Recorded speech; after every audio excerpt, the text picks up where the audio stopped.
6 o'clock. Let's call the Tuesday, May 26, 2026, Faribault City Council meeting to order. Item number 1 is roll call.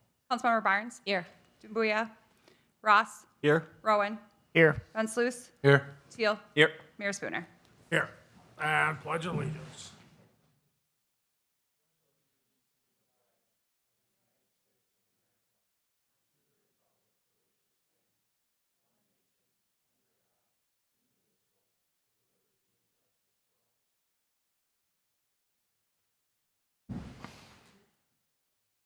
Item number 2 is approval of the agenda. So moved. Second. Motion by Ross, second by Van Sluis. Aye. All opposed? That is passed. Next is presentations, the recognition and values and actions. City.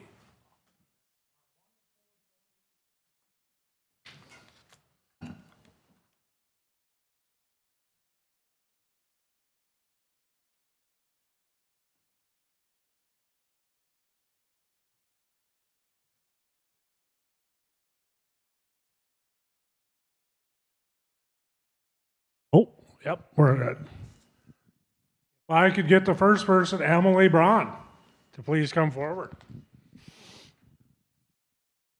Emily Braun is a records specialist for the police department. During a front desk interaction with an elderly female who was actively speaking to a bank employee on the phone, Emily took control of the situation by speaking to the bank employee herself and becoming confident that the person on the phone was a scammer.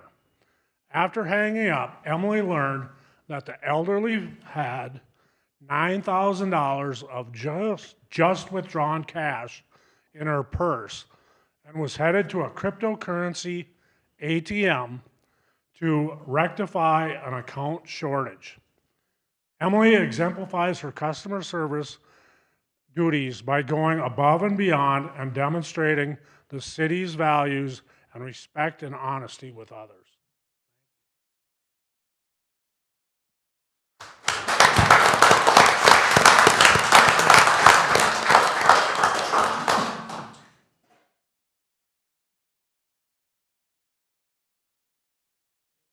Thank you.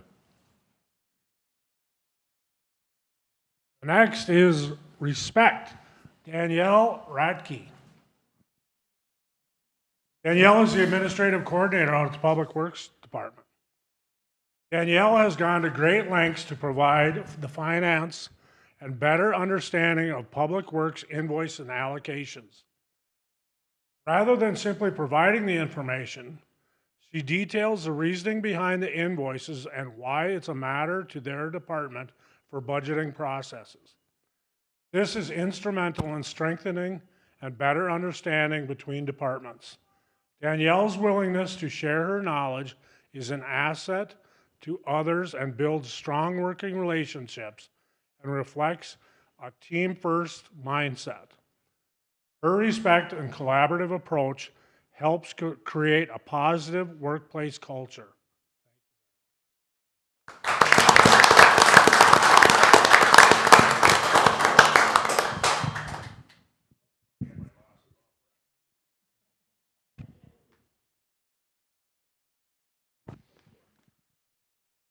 The next is Jamie Walber. Jamie is our HR assistant. At a recent house fire in Faribault, a displaced family with little or no belongings after much of the house and everything in it was destroyed. Jamie, after finding out the ages of the individuals impacted, stepped up and provided bags for the individuals, including coats, clothes, toys, and more. Jamie is not only dedicated to her work in Human Resources Department, but the greater community of Faribault. While it could fit into many categories, Jamie's dedication to the community is exemplary and is clearly put on display with her recent actions.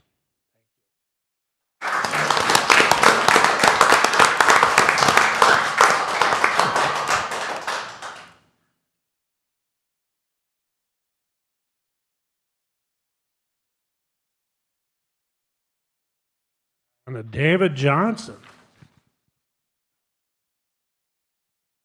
David Johnson is our GIS coordinating in the engineering department. The police department recently implemented a proximity-based dispatch protocol that assigned officers based on incidents type, staffing levels, and geographic locations. To make this possible, the department needed clear, defined patrol zones to support accurately geographic data calls. David stepped up and went in above and beyond his regular responsibilities within the engineering department. David's work exemplifies the visionary values to help modernize and streamline critical city processes through which the use of technology.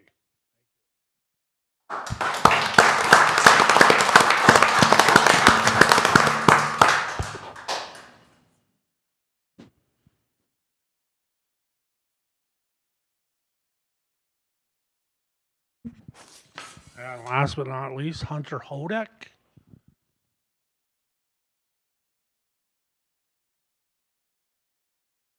Hunter is a property and maintenance and fire code inspector. Hunter exemplifies accountability by stepping into a role of a permit technician to cover a coworker in a vital position who was out on leave. Hunter also embraced learning the new Tyler system at the same time to ensure that the department keeps moving forward with plan reviews and scheduling inspections. The nature of his position to engage in difficult conversation with sometimes confrontational individuals, yet goes above and beyond, showing his willingness to listen, learn, follow up, and follow through with compliance measurements to make our community a better place for all. Thank you.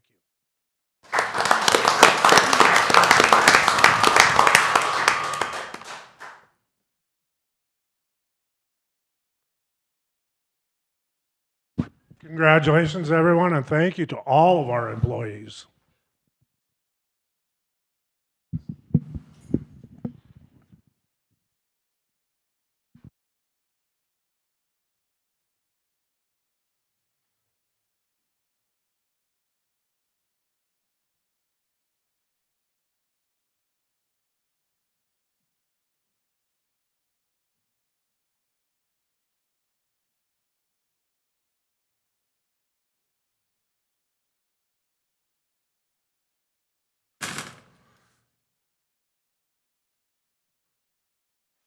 Next item is approval of the minutes of May 12th, 2026, and May 19th special session. So moved. Second. Motion by Barnes, seconded by Teal. All those in favor signify by saying aye. Aye. All opposed? Minutes are passed. Number 5 is requests to be heard. We have 3 of them tonight, and everybody should know the rules. Residents will get to go first with a 3-minute maximum. Please come forward. Earl Thibodeau. Please state your name and address. Earl Thibodeau, 18 Frank Avenue, Faribault, Minnesota.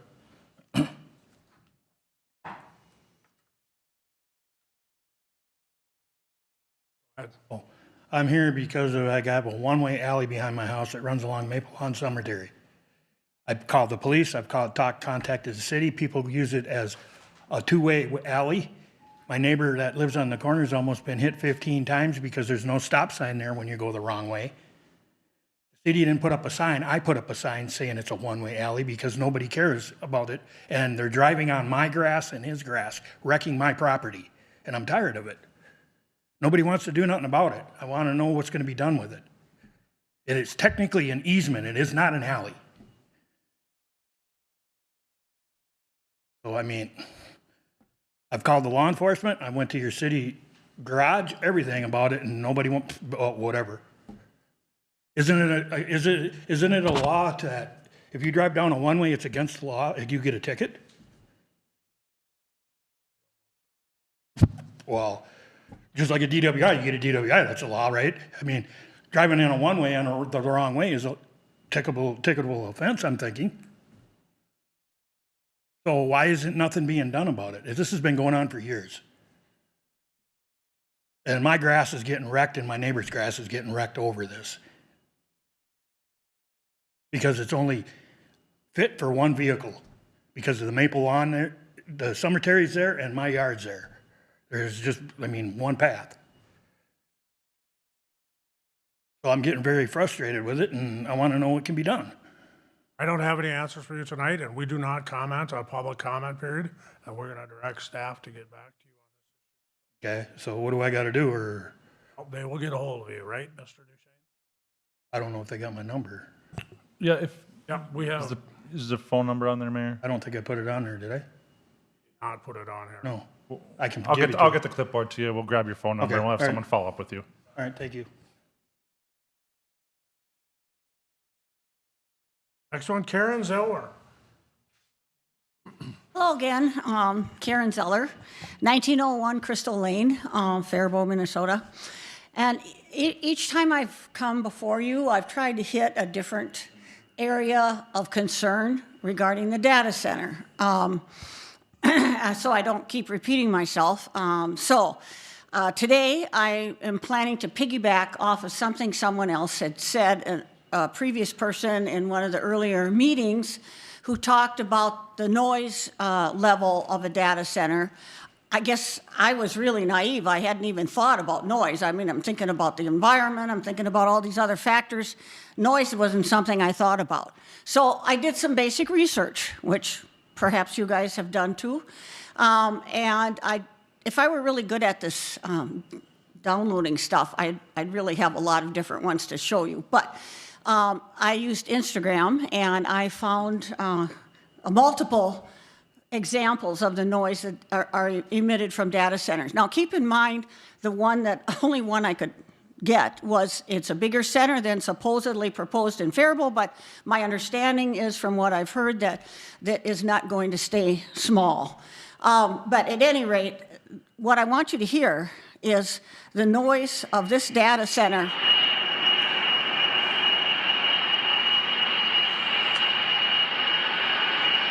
You want to live with this? That is 1 mile away at midnight. And I can tell you truthfully, when we moved to Faribault over 40 years ago, we live only a quarter of a mile from 35W. And I could open my windows at night, no problem. It was quiet, it was beautiful, you could hear just ordinary noises, nothing. It was wonderful. Now, I can't open I'm a quarter of a mile away, and there's a constant hum from that freeway. It doesn't matter if it's 2 in the morning, 5 in the morning, 10 at night, 2 in the afternoon. Constant hum. So that is something that I think you need to take into consideration. The other problem we have with these data centers, I'm finding out, is that they also emit a decibel type of noise that is not heard by the human ear, but it is heard by animals and birds. 30 seconds. Okay, I'm almost done. So, will you please do some basic research in this? And gee, it'd be nice if I could quit coming every other Tuesday, but I'll be here. Thank you for your attention to this matter and your consideration of this thing in Faribault that you're proposing. Thank you.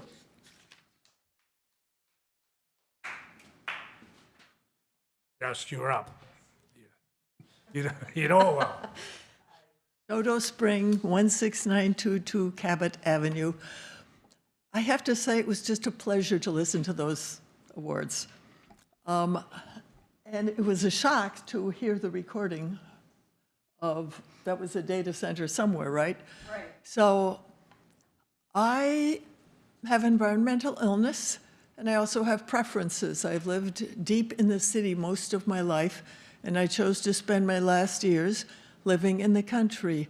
When I go outside, I can see the stars and the moon. I can hear the birds. I can hear the freeway. It's 2.5 miles away. It's fairly dim. And that's why I'm there. So I heard people last time, 2 weeks ago, saying, well, we couldn't stop this one. It was a done deal. It was too late. I do not believe that. And so I'd like to respond, before I put my house on the market, right now I'm busy putting my garden in. I would like to ask each of you to consider what matters, what is important. There are things for which provide value to the community, and for those things, we make a little more room. For instance, without those gravel pits, we would have trouble with our roads. So I don't like them, but I like having a road to drive on. I have yet to see any value that this data center provides to the people of Faribault and the area. I see that there's a tax abatement offered, and I hear people saying we have to do it. Well, we have to do it so the billionaires can make money. We have to do it because somebody somewhere thinks that industrialist civilization should move faster and get bigger and pave everything in sight. And I disagree. I grew up in the 50s, and some of you did too. Remember what that life was like when a kid could ride a bike down the road and not be very worried. Okay? Let's have that life.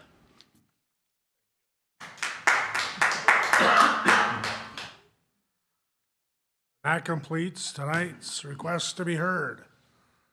Item number 6, consent agenda, item 6A through 6T. Would anybody like anything?